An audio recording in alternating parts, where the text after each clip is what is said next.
I'm with Dr. Roelof Botha, a well-known academic and economist. We're at the Momentum Risk Summit 2015, and Dr. Botha has just shared with us why 2015 is the place, or South Africa is the place to be in 2015, and the outlook is better than many of the doomsayers are predicting. Dr. Botha, you mentioned that the surest way or the most effective way to combat poverty is to create a job. And I thought that was a very salient insight. How do you feel that the 2015 budget speaks to that as an approach to combating many of our issues, particularly the controversial fuel levy and the choice to go that route?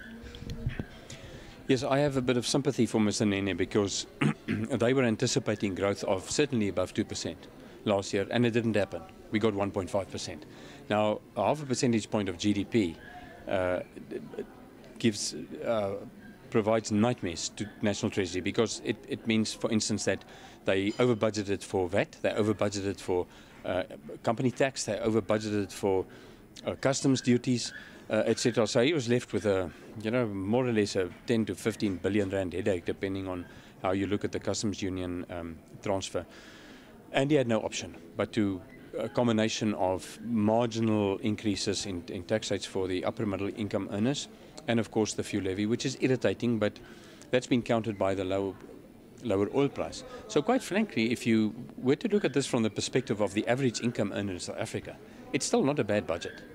And what he didn't mention specifically in the budget, probably because of a bit of a fear of antagonism from their partners, COSATU, is that the youth wage subsidy has created close to 300,000 jobs in its first year of implementation. This is unbelievable news.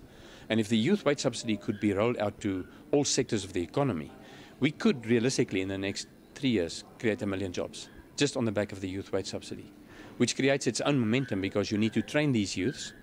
COSATU's argument that you're going to have to retrench older people is absolute hogwash as far as I'm concerned. So I think it was actually a pretty good budget. Great. Well, that ties very well into kind of the overall message of your presentation today, which was that we have a lot to be optimistic about, or at least semi-optimistic about.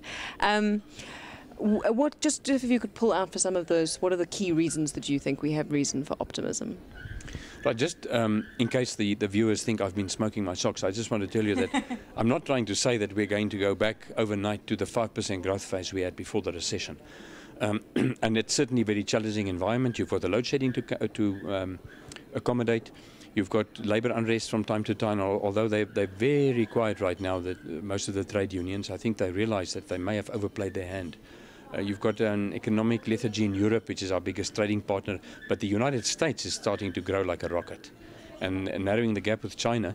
So there may be some good opportunities, and our continent, our subcontinent, Sub-Saharan Africa, is looking exceptionally good.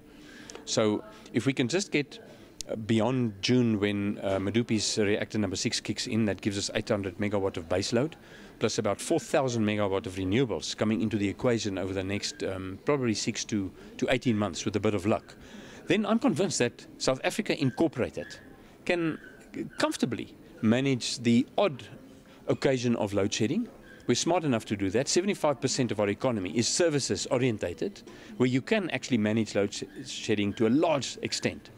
So I don't agree with the cynics that this is going to push us towards recession. Absolutely not.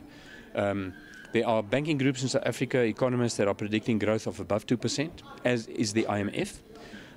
Other positives include the fact that we've reached all-time record highs for our stock exchange. We've reached all-time record highs for total banking sector assets, for total financial institution assets, for household net wealth divided by household disposable income.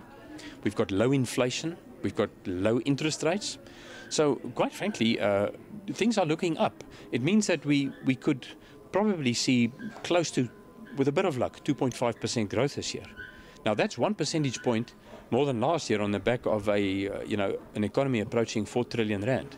So there will be good business this year, and picking up, I believe, as we go further into the future. And the cherry on top of the cake is that our per capita income in South Africa has reached also an all-time record high of 66,000 rand per person, which makes South Africa an upper middle income country. So certainly, as our economy grows next year, the National Treasury will have a little bit more money to play around with, to spend on infrastructure, maybe to expand the grant system a little bit, to make life a little bit easier for the poor people and for communities to step up that type of delivery. So it's actually the dawning, I believe, of a next significant growth phase which can gain momentum in the next 2 years. You mentioned the record highs on the JSE, and as we're speaking to an advisory audience today, what are your thoughts around, or what would be your kind of thoughts for advisors in advising their clients? You mentioned that in the second half of the year we may see commodity prices come right back up and that we could see the JSE climb to new records yet. Just what are your thoughts around that? Well, they could contact me via Kevin and get me to speak to them. That would help. But what would be useful is if they could just identify the drivers of growth in the JSE's subsectors over the last 2 to 3 years, and then watch the commodity cycle very closely, because the minute the steel price, the gold price, the iron ore price, the platinum price starts to increase again, and that could happen in the second half of this year, there will be a need to shift focus from, from maybe some of your manufacturing and services orientated sectors on the JSE back to resources and mining, which will probably, take the JSE over the next 18 months very close, if not above 60,000. So there's a lot of opportunity, but we'll have to be a little bit more careful in terms of balancing your portfolio. Right. Okay. So what was the email?